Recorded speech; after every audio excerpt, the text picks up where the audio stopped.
ইসলামের জন্য স্বাধীনভাবে কথা বলার জন্য উর্বর অবস্থা আমরা রয়েছি। কিন্তু এরপরেও কিছু নাস্তিকবাদী বর্তমান আমরা দেখেছি আমাদের প্রধান উপদেষ্টার সাথে সাক্ষাৎ করে নারী সংস্কার কমিশন, নারীবাদী একটি সংগঠন নারী সংস্কার কমিশন, কোরআন সুন্নাহ বিরোধী কিছু আইন বাংলার জমিনে বাস্তবায়ন করার প্রস্তাব দিয়েছে। কথা বলুন ঠিক কিনা? এই জন্য আজকে আমি আমার বিষয়বস্তু নির্ধারণ করেছি ইসলামে নারীর মর্যাদা এবং বর্তমানে নারী সংস্কার কমিশনের বর্তমানে কুটচাল নিয়ে আমরা আলোচনা শুনব যে বর্তমানে শুধু বর্তমান নয়, আরো আগ থেকেও এই নারীবাদী সংস্থাগুলো এরা অধিকারের নামে আমাদের ইসলামের বিরুদ্ধে, কোরআনের বিরুদ্ধে অনেক ধরনের প্রোপাগান্ডা ছড়াচ্ছে যে ইসলাম নাকি নারীদেরকে অধিকার দেয় নাই, ইসলাম নাকি নারীদেরকে বঞ্চিত করেছে। এজন্য আজকে আমরা আলোচনা শুনব যে ইসলাম পূর্ব জামানায় বিভিন্ন ধর্মে, বিভিন্ন সভ্যতায় নারীদের অবস্থান কোথায় ছিল, আর ইসলাম নারীদেরকে কি পরিমাণ অধিকার আর মর্যাদা দিয়েছে, এবং এই বর্তমান নারী সংস্কার কমিশন কর্তৃক সরকারের কাছে যে কয়েকটি প্রস্তাবনা দেয়া হয়েছে এই প্রস্তাবনাগুলো নিয়ে আমরা আলোচনা শুনব। আলোচনা শুনে ওদের দাঁত ভাঙা জবাব দেওয়ার জন্য আমাদের ঈমানকে মজবুত করে আমাদেরকে দেশ এবং ইসলাম রক্ষার জন্য এখান থেকে ঈমানি জজবা নিয়ে আমাদেরকে উঠতে হবে। কি বলুন, রাজি আছি তো ইনশাআল্লাহ? সম্মানিত হাজিরিন, ইসলাম নারীদেরকে এমন সম্মান, এমন মর্যাদা দিয়েছে যা পৃথিবীর কোনো ধর্ম, পৃথিবীর কোনো সভ্যতা, পৃথিবীর কোনো তন্ত্র মন্ত্র, কোনো মতবাদ, ইসলাম ছাড়া কোনো তন্ত্র মন্ত্র, কোনো মতবাদ নারীদেরকে এমন সম্মান, এমন অধিকার, এমন মর্যাদা দিতে পারে নাই। কথা বলুন ঠিক কিনা? ইসলাম পূর্ব জামানায় নারীরা সর্বাধিক থেকে উপেক্ষিত ছিল, তারা সর্বাধিক থেকে নির্যাতিত, নিপীড়িত ছিল। সামাজিকভাবে তাদের কোনো অধিকার ছিল না, বেঁচে থাকার কোনো অধিকার ছিল না। একজন নারীকে মানুষই মনে করা হতো না, বরং তাকে ভোগের সামগ্রী মনে করা হতো। একজন নারীর তার নিজের উপরেও তার কোনো অধিকার ছিল না। একজন নারী তার সম্পদের উপরেও তার কোনো অধিকার ছিল না, বরং নারীকেই সম্পদ মনে করা হতো। প্রিয় ভাইয়েরা আমার, এই জন্য ওয়ারাসাতের সাথে, উত্তরাধিকার সম্পত্তি বন্টনের সাথে স্বামী মারা যাওয়ার পর স্ত্রীকেও সম্পদের মতো বন্টন করে ফেলা হতো। বলেন নাউজুবিল্লাহ। শুধু তাই নয়, একজন স্বামী তার স্ত্রীকে বিক্রি করে ফেলত। একজন স্বামী তার ঋণ পরিশোধ করার জন্য স্ত্রীকে ঋণ পরিশোধ পাওনাদারের কাছে স্ত্রীকে দিয়ে দিত। বলতে গেলে লম্বা আলোচনা। এভাবে নারীদের কোনো অধিকার ছিল না। এজন্য আমরা এখন শুনব যে ইসলাম পূর্ব জামানায় প্রতিটি সভ্যতায়, প্রতিটি ধর্মে নারীদের অবস্থান কোথায় ছিল। আমরা যদি হিন্দু সম্প্রদায়ের দিকে তাকাই তাহলে আমরা জানতে পারি হিন্দু সম্প্রদায়েরা তারা নারীদেরকে বলি দিয়ে থাকে। তাদের মধ্যে সতীদাহ প্রথা প্রচলিত ছিল। শুধু তাই নয়, হিন্দু সম্প্রদায়ে কোনো নারী তার বাবার সম্পত্তি থেকে, পৈতৃক সম্পত্তি থেকে তাকে সম্পদ দেয়া হয় না। বাবার সম্পত্তি থেকে তাকে উত্তরাধিকারের ভিত্তিতে সম্পত্তি পায় না।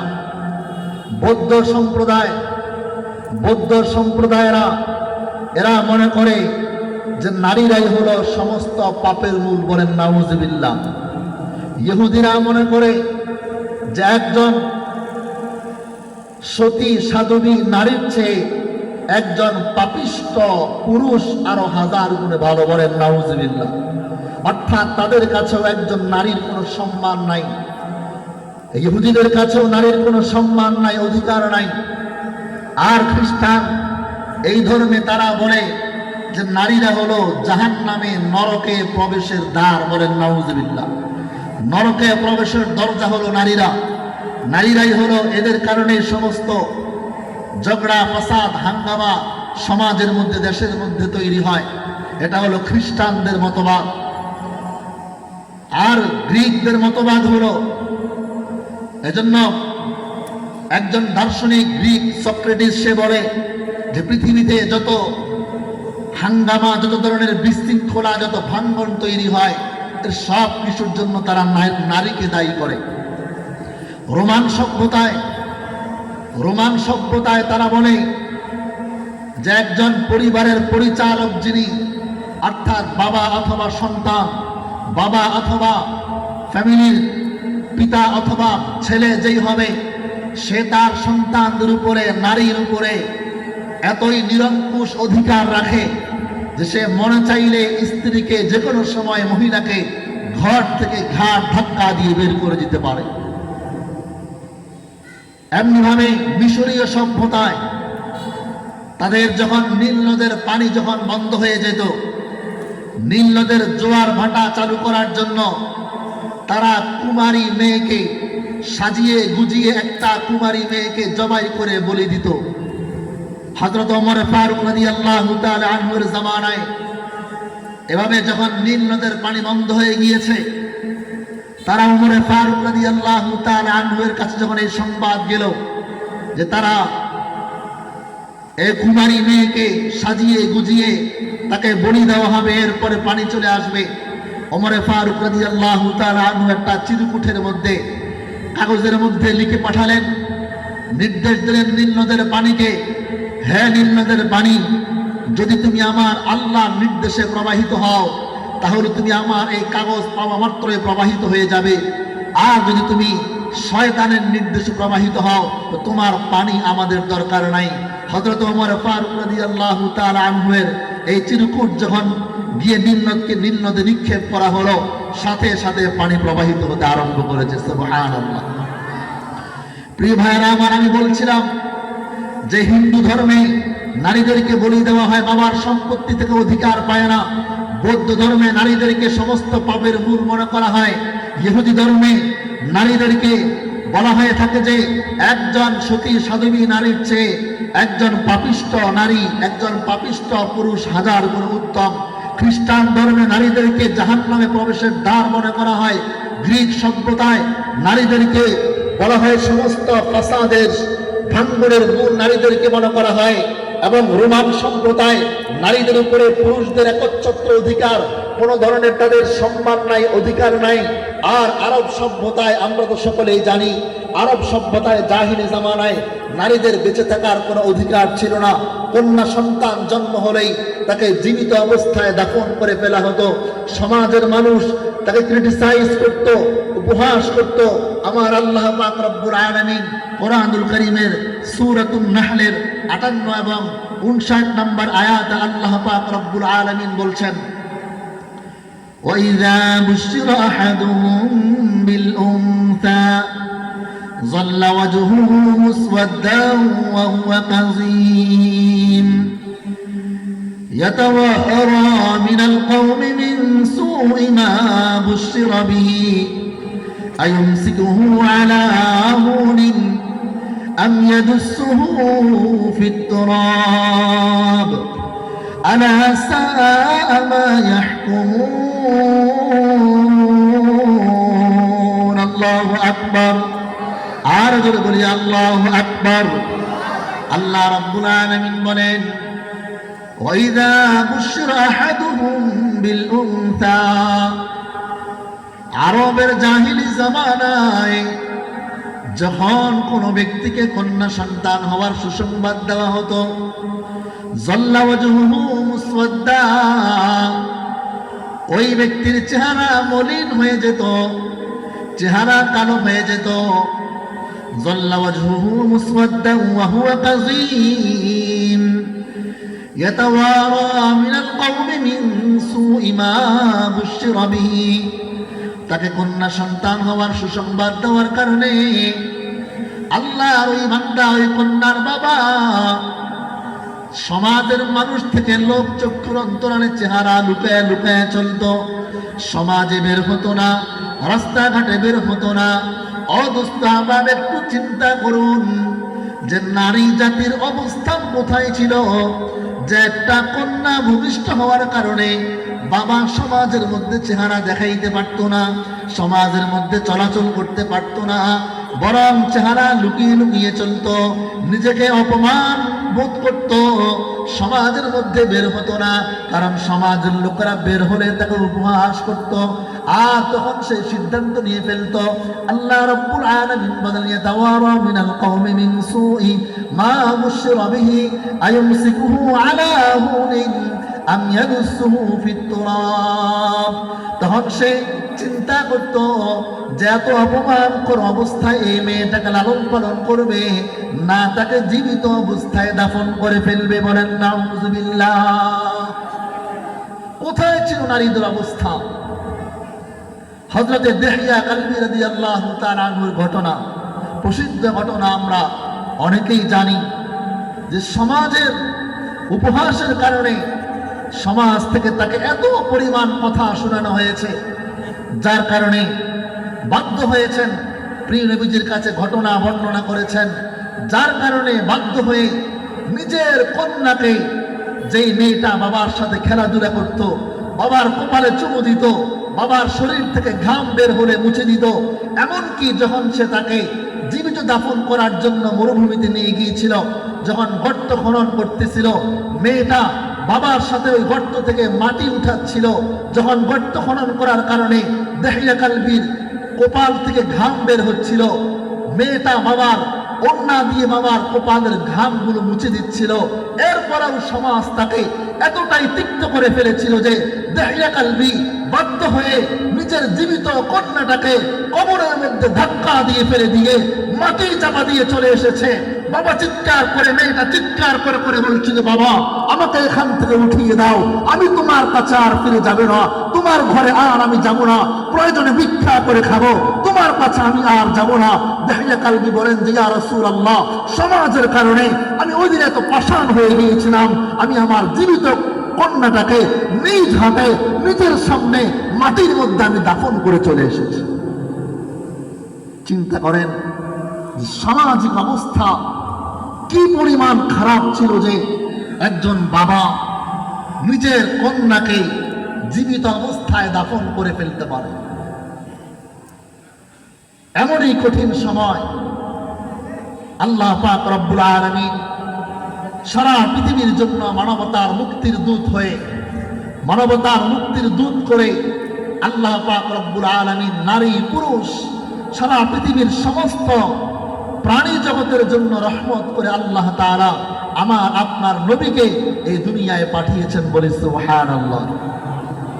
আল্লাহ রাব্বুল আলামিন বলেন, ওয়ামা আরসালনাকা ইল্লা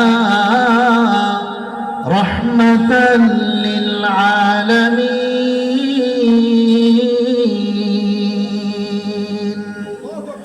আল্লাহ রাব্বুল আলামিন বলেন, আমি আমার পয়গম্বর, আমার প্রেমাস্পদ আমার প্রিয় নবীজি আলাইহিস সালাতু ওয়াস সালামকে সারা পৃথিবীর প্রাণী জগতের জন্য, শুধু মানুষদের জন্য নয়, শুধু পুরুষদের জন্য নয়, বরং নারীদের জন্য, বৃদ্ধদের জন্য, যুবকদের জন্য, আল্লাহু আকবার, শিশুদের জন্য, প্রাণীদের জন্য রহমত করে আমার আল্লাহ রাব্বুল আলামিন আমার আপনার নবী রাহমাতুল লিল আলামিন সাইয়্যিদুল কাউনাইন প্রিয় নবীজি আলাইহিস সালাতু ওয়াস সালামকে মানবতার মুক্তির দূত করে আল্লাহ দুনিয়ায় পাঠালেন। ও দোস্ত আমার, যেই জামানায় নারীদের কোনো অধিকার ছিল না, ভালো করে বুঝবেন, নারীদের অধিকার, সম্মান আর মর্যাদা একমাত্র ইসলাম দিয়েছে। পয়গম্বর দুনিয়ায় আগমন করলেন, আর নারীদেরকে, যেই সমাজে নারীদের বেঁচে থাকার কোনো অধিকার ছিল না, পয়গম্বর নারীদেরকে বেঁচে থাকার অধিকার দান করলেন। ও দোস্ত আহবাব, খেয়াল করে শুনেন, যেখানে নারীদের বেঁচে থাকার কোনো অধিকার ছিল না, পয়গম্বর বিশ্বনবী মুহাম্মদুর রাসূলুল্লাহ সাল্লাল্লাহু আলাইহি ওয়াসাল্লাম নারীদের জন্য বেঁচে থাকার অধিকার দেওয়ার জন্য পয়গম্বর ঘোষণা করলেন। বুখারী শরীফ হাদিস নাম্বার 2408, 2408 নম্বর হাদিস আমার পয়গম্বর ঘোষণা দিলেন, ইন্নাল্লাহা হাররামা আলাইকুম উকুকাল উম্মাহাত ওয়া ওয়া'দাল বানাত ওয়া মানা'a ওয়াহাত ওয়া কারিহা লাকুম কিলা ওয়া ক্বাল ওয়া কাথরাতাস সুআল ওয়া ইদাআতাল মাল। পয়গম্বর দীপ্ত কণ্ঠে ঘোষণা করলেন, দুনিয়ার মানুষরা শুনে রাখো, যেই আল্লাহ পুরুষদেরকে সৃষ্টি করেছেন ওই আল্লাহ নারীদেরকেও সৃষ্টি করেছেন। যেই আল্লাহ পুরুষদেরকে বাঁচার অধিকার দিয়েছেন ওই আল্লাহ নারীদেরকেও বাঁচার অধিকার দিয়েছেন। কথা বলুন ঠিক কিনা? পয়গম্বর ঘোষণা দিলেন, ইন্নাল্লাহা হাররামা আলাইকুম উকুকাল উম্মাহাত ওয়া ওয়া'দাল বানাত। আল্লাহ রাব্বুল আলামিন তোমাদের জন্য পিতা মাতার অবাধ্যতাকে আল্লাহ হারাম করেছেন। ওয়া'দাল বানাত, আল্লাহ রাব্বুল আলামিন তোমাদের জন্য কন্যা সন্তানদেরকে, মেয়েদেরকে, নারীদেরকে জীবিত দাফন করাকে আল্লাহ হারাম করে দিয়েছে। যেই সমাজ নারীদেরকে জীবিত দাফন করা হতো, পয়গম্বর ঘোষণা দিলেন, সাবধান, আমার আল্লাহ মেয়েদেরকে জীবিত দাফন করা হারাম করেছেন। আমার আল্লাহ কোরআনুল কারীমে সূরাতুত তাকরিম 8 নম্বর এবং 9 নম্বর আয়াতে আল্লাহ আয়াত নাযিল করলেন, ওয়া ইযাল মাউউদাতু সুইলাত বিআইয়ি যামবিন কুতিলাত। আল্লাহ সাবধান করে দিলেন, এ দুনিয়ার মানুষ শোনো, যারা তোমরা কন্যাদেরকে জীবিত অবস্থায় দাফন করা শুনো, ওই জীবিত পতিত মেয়েদেরকে আল্লাহ কিয়ামতের দিন আল্লাহ জিজ্ঞেস করবেন, ওয়াইদাল মাউউদাতু সুইলাত, তোমার কি অপরাধ ছিল, বিআইয়ি যামবিন কুতিলাত, হে আমার বান্দি, কেন তোমাকে জীবিত অবস্থায় দাফন করা হয়েছে? আল্লাহ রাব্বুল আলামিন কিয়ামতের দিন জীবিত পতিত ওই কন্যাদেরকে, মেয়েদেরকে আল্লাহ জিজ্ঞেস করবেন, জীবিত করে আল্লাহ জিজ্ঞেস করবেন, কেন তোমাকে কোন অপরাধে তোমাকে জীবিত অবস্থায় দাফন করা হয়েছে?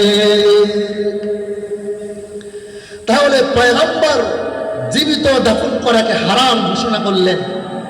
তাহলে রাসূল এবং কোরআন, ইসলাম এবং কোরআন মেয়েদেরকে বেঁচে থাকার অধিকার দিয়েছে কিনা? কথা বলুন, জোরে বলেন, দিয়েছে কিনা? প্রিয় ভাইরা আমার, শুধু বেঁচে থাকার অধিকার দিয়ে ইসলাম ক্ষান্ত হয় নাই, পয়গম্বর ক্ষান্ত হন নাই, বরং এই কন্যা সন্তানকে যেই বাবা লালন পালন করবে, যেই বাবা, বরং এই কন্যা সন্তান জীবিত হওয়ার পর তার ভরণ পোষণের দায়িত্ব আল্লাহ প্রথমত বাবার উপরে দিয়ে দিয়েছেন। আর বাবা এই কন্যা সন্তান লালন পালন করতে গিয়ে বাবা যে কষ্ট ক্লেশ করবে, আল্লাহু আকবার, পয়গম্বর তার প্রতি উদ্বুদ্ধ করে পয়গম্বর হাদিসে পাকে বলেন, শুআবুল ঈমান হাদিস নাম্বার 1163 নম্বর হাদিস, পয়গম্বর হাদিসে পাকে ইরশাদ করেছেন, قال النبي صلى الله عليه وسلم من كانت له 3 بنات فصبر على لأوابهن وعلى ضرابهن دخل الجنة. فقال رجل يا رسول الله واثنتين وإن كانت 2 وقال 2 وقال يا رسول الله وواحدة قال وواحدة আগে বলেন আল্লাহু আকবার, চিল্লায়ে বলেন আল্লাহু আকবার, আর জোরে বলেন আল্লাহু আকবার। ও দোস্তাবাব, আল্লাহর হাবিব পয়গম্বর কন্যাদেরকে কি পরিমাণ, কন্যা হিসেবে পয়গম্বর নারীদের কি পরিমাণ অধিকার দিয়েছেন। পয়গম্বর হাদিসে পাকে বলেন, এ উম্মতরা শুনো, মান কানাত লাহু 3 বানাত, যাকে আল্লাহ 3টি কন্যা সন্তান দান করবেন, বলেন কয়টি? জোরে বলতে হবে, কয়টি? আল্লাহর হাবিব বলেন, আল্লাহ যাকে 3টি কন্যা সন্তান দান করবেন, ফাসাবারা আলা লাওয়াবিহিন্না ওয়া আলা দাররাবিহিন্না, আর ওই বাবা এই 3টি কন্যা সন্তানকে লালন পালন করতে গিয়ে সবর অবলম্বন করবে, এই তিনটি কন্যা সন্তানকে শিক্ষা দীক্ষা দিতে গিয়ে, লালন পালন করতে গিয়ে, পাত্রস্থ করতে গিয়ে, বিবাহ শাদী করতে গিয়ে ভরণ পোষণের কষ্ট ক্লেশ যেই বাবা বহন করবে, আমার আপনার পয়গম্বর বলেন দাখালাল জান্নাহ, ওই তিন কন্যা সন্তানের বাবা জান্নাতে প্রবেশ করবে। আর জোরে বলেন না সুবহানাল্লাহ। এক সাহাবী বললেন ইয়া রাসূলুল্লাহ ওয়া ইন কানাত ইসনাতাইন, ওগো পয়গম্বর, কারো যদি দুইটি কন্যা সন্তান হয় আল্লাহ তাকে কি জান্নাত দিবেন? পয়গম্বর বললেন ওয়া ইসনাতাইন, হ্যাঁ হ্যাঁ, কারো যদি দুইটি কন্যা সন্তান হয় আল্লাহ তাকে ওই দুই কন্যার বাবাকে আল্লাহ জান্নাত দিবেন। সাহাবী বললেন ওয়া ওয়াহিদাতান ইয়া রাসূলুল্লাহ, ইয়া রাসূলুল্লাহ, কারো যদি একটি কন্যা সন্তান হয় আর ওই একটি কন্যা সন্তানকে আদব আখলাক শিক্ষা দেয়, সভ্যতা শিক্ষা দিয়ে একজন সুপাত্রের কাছে পাত্রস্থ করে আল্লাহ তাকেও জান্নাত দিবেন কিনা? পয়গম্বর বললেন সাহাবী শুনো, আমার আল্লাহ ওই এক কন্যার বাবাকেও জান্নাত দিয়ে দিবেন। আরো জোরে বলেন না সুবহানাল্লাহ। কারা কারা কন্যার বাবা হাত তোলেন দেখি, কারা কারা কন্যার বাবা হওয়ার সৌভাগ্য লাভ করেছেন? বলি আলহামদুলিল্লাহ। আলহামদুলিল্লাহ বলেন না আলহামদুলিল্লাহ। আমিও দুই কন্যার বাবা আলহামদুলিল্লাহ। এই জন্য কন্যা সন্তান আল্লাহর রহমত। হাদিসে পাকে এসেছে আল্লাহ রাব্বুল আলামিন যখন কারো প্রতি রাজি হয়ে যান, সন্তুষ্ট হয়ে যান, তো আল্লাহ ওই ঘরে মেয়ে সন্তানের জন্ম দেন। সুবহানাল্লাহ। তাহলে যেখানে নারীদের বেঁচে থাকার অধিকার ছিল না, সেখানে রাসূল নারীদের বেঁচে থাকার অধিকার প্রতিষ্ঠা করলেন। ইসলাম নারীদের বেঁচে থাকার অধিকার দিয়ে ক্ষান্ত হয় নাই, বরং আরো উদ্বুদ্ধ করেছেন কারো যদি তিনটি, দুইটি, একটি কন্যা সন্তান হয় আর তাকে আদব আখলাক শিক্ষা দেয়, তার লালন পালনে কষ্ট ক্লেশ বহন করে আল্লাহ ওই তিন, দুই, এক কন্যার বাবাকে আল্লাহ বিনিময়ে জান্নাত দিবেন। বলেন সুবহানাল্লাহ। খুশি না বেজার? তাহলে ইসলাম নারীদেরকে অধিকার দিয়েছে কিনা কথা বলো। যদিও আমাদের দেশে বর্তমানে কিছু কাপুরুষ আছে কন্যা সন্তান হওয়ার কারণে নারাজ হয়ে যায়, কন্যা সন্তান হওয়ার কারণে স্ত্রীকে ধমক দেয়, স্ত্রীর সাথে খারাপ আচরণ করে, এমন কাপুরুষ সমাজ আছে না নাই? বুঝতে হবে এটা পোড়া কপাল, এটার কপাল পুড়ে গিয়েছে। বরং আল্লাহ যার প্রতি নারাজ নয় বরং সন্তুষ্ট হন, রাজি আর খুশি হয়ে যান, আল্লাহ তার ঘরে কন্যা সন্তান পাঠান। বলি সুবহানাল্লাহ। তাহলে প্রিয় ভাইয়েরা আমার, পয়গম্বর